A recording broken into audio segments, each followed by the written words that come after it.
What's happening, everybody? It's me, Crazyfrankie, and I'd like to welcome you to my Week 8 4 key game picks. Now, before we talk about Week number 8, and before I get into my thoughts on Week number 7, I don't always do this a lot in my videos, but as of the time of this video, there actually been some transactions that went on in the NFL. I mean, you could just look on NFL.com, but I'll just give you the quick transactions or trades or something like that that has happened within the last 24 hours before the time of this video on this Tuesday, October 22nd.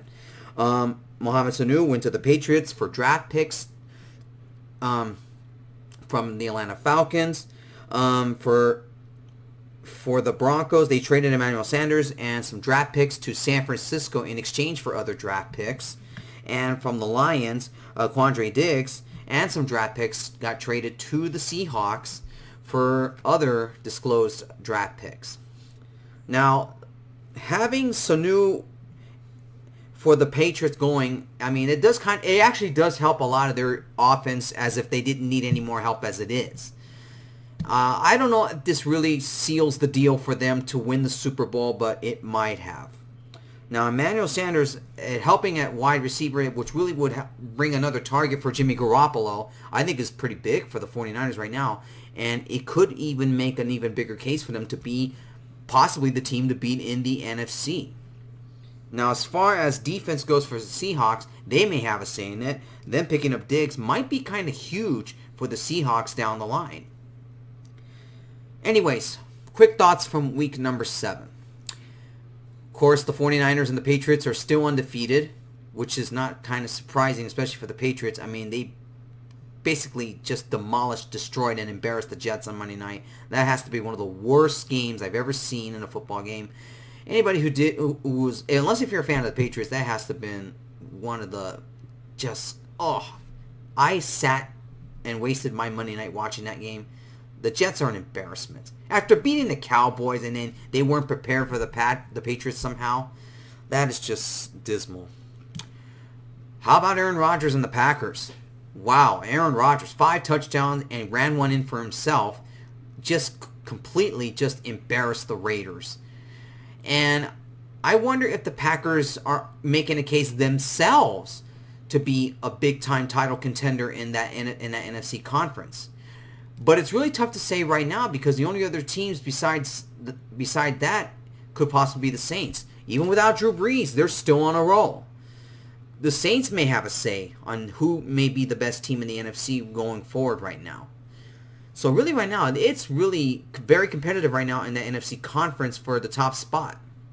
Tough to say right now, but currently right now because of the 49ers being undefeated, they're still the number 1 seed right now at the moment.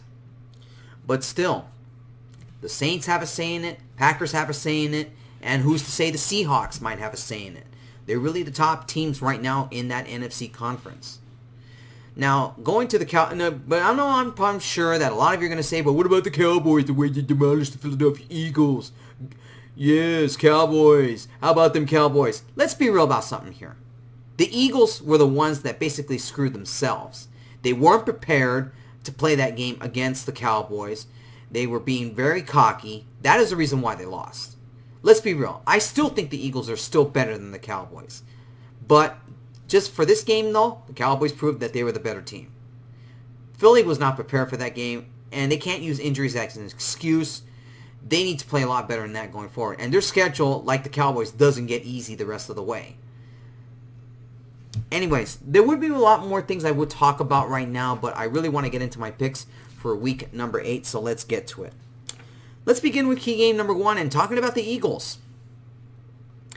The Eagles have the Buffalo Bills this weekend.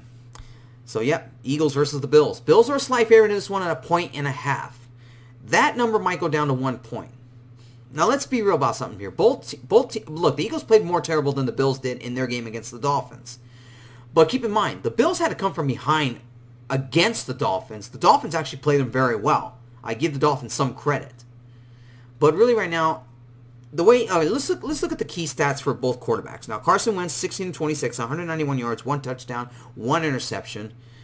Josh Allen, 16-26, 202 yards, and 2 touchdowns. Now, look, Allen played just a tad better than Wentz did.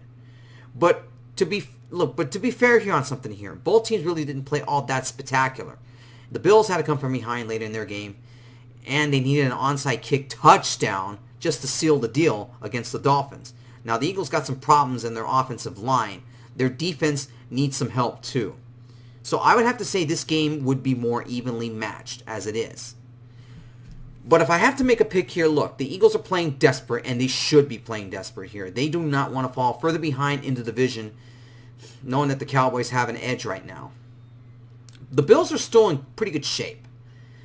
Right now, they have a very good record right now. And it wouldn't surprise me one bit. Look, if they lose to the Eagles, it doesn't hurt them all that much. And this is the reason why I'm going to pick the Eagles here. They're playing like a desperate football team, and they have to right now. They can't fall further behind in that NFC East, even though that division really is terrible. But you don't want to fall further behind into the Cowboys here and give the Cowboys some sort of an edge here. So I'm going to pick the Eagles against the Bills. I think the Eagles will beat the Bills here because they got to play desperate here. And that's where I stand on that. Eagles over the Bills. Key game number 2, the Oakland Raiders versus the Houston Texans. Now, David Carr, 22 of 28, 293 yards, 2 touchdowns, 1 interception. He played fairly well, but unfortunately, it's just that the Packers defense really got to him. Really, really tough in that game here. And there wasn't much that Carr can do. And especially he fumbled a run that he was trying to hit the pylon, and then that really messed him up. He did this before a couple of years in a game against the Dallas Cowboys, and I don't think he learned from that. Now, the Texans coming off a tough loss against the Colts. This is a game the Texans, I feel, look, the Raiders need this game more than the Texans do. Because the Raiders right now, even though Kansas City doesn't have Patrick Mahomes right now, they want to try and stay pace not only besides in their own division, but as well as a wild card spot. Houston is a big favorite in this one at 6.5. And I'm picking the Texans here. I just think, to me, that Raider defense is going to have trouble really putting pressure on Watson, even though in the beginning of the season, Watson had trouble protecting himself because his offensive line wasn't able to protect him. But give his offensive line credit the last few weeks. They're getting better. They're actually starting to protect him a little bit more. And I just think now, if Watson running out of the pocket, I think it's going to cause problems for the Raiders and their defense here. I'm picking the Texans here. I think the Texans will win this game here. Basically because, if Watson runs out of the pocket here, I mean, the Raiders have to really just neutralize him in order to win this game. But I'm picking the Texans here. I think the Texans will beat the Raiders here. It should be a good game here. I think it's going to be closer than people will think it will be. But I like the Texans this one. Texans over the Raiders. Key game number 3, the Carolina Panthers versus the San Francisco 49ers. This is a game the Panthers have to have. A game that they must win in order to keep pace with the Saints. Not only that, for a wild card spot as well. Now the Panthers were off last week because they had a bye week because they played in London against the Buccaneers. Now, Kyle Allen in that game, in a big win against the Buccaneers, 20 of 32, 227 yards, 2 touchdowns, no interceptions. Now, Jimmy Garoppolo, in really a game last week against the Redskins, because the weather was so bad in D.C., they only beat the Redskins 9-0, thanks largely to their defense and their kicking game. Garoppolo, 12 of 21, 151 yards, no touchdowns, and 1 interception. That was basically it. Special teams really won the game for the 49ers, and they should be glad. And as well as supposedly their great defense that they praise about as well. I really think this game... Now, look, the 49ers are a 5.5 point favorite in this one, and it wouldn't surprise me if that number goes just a tad lower. The way the Panthers are playing right now, they're playing for a lot right now, especially trying to keep pace with the Saints here. I actually think this is going to be a football game here. I think it's going to be a good game.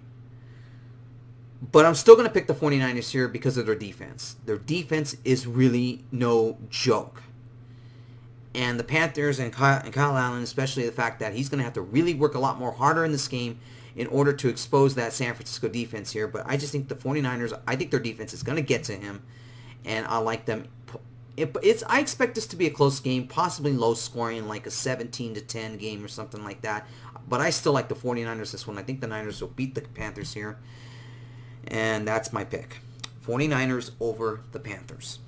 And finally, key game number 4. The Green Bay Packers versus the Kansas City Chiefs. Now, this game would be a lot more bigger if Patrick Mahomes was healthy.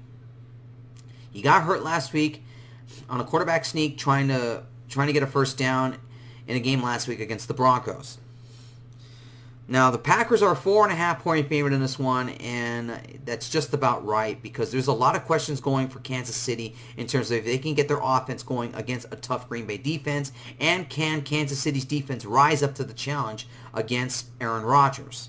Rodgers, 25 of 31, 429 yards last week, and 5 touchdowns.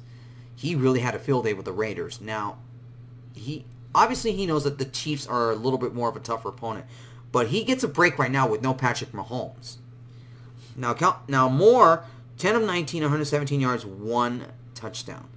He was able to hold that. He was able to get that offense going against a dismal Broncos team that's going nowhere. But can he rise up to the challenge against the Packers? I have to say no. This could have come at a worse time for the. Well, look, they still lead the AFC West by a decent margin. But I think they're coming off the fact that, look, I would feel a lot better if Mahomes was playing in this game because I think he would cause a lot of problems for that Packer defense. But now that he's out, I think the Packers defense is going to have a field day with getting to more. I think really the Packers are in terms of their defense, I think they're much better than the Chiefs in this game here. I'm picking the Packers here. I think they'll get to more. I think the Kansas City's offense really has to play flawlessly against that Packer defense here. Otherwise, I just see the Packers rolling over KC in this game, and especially that the Chiefs are at home. It could be an embarrassing home loss for them if the Chiefs don't play it smart and actually have some sort of game plan for Aaron Rodgers in that offense. But I like the Packers here. I think the Packers are going to be too much for the Chiefs here. Packers over the Chiefs. All right, everybody, that wraps up my picks for week number 8. For all my week 8 picks, please check the description below, and I'll talk to you guys next week when I talk about my picks for week number 9. Take care and enjoy your football weekend.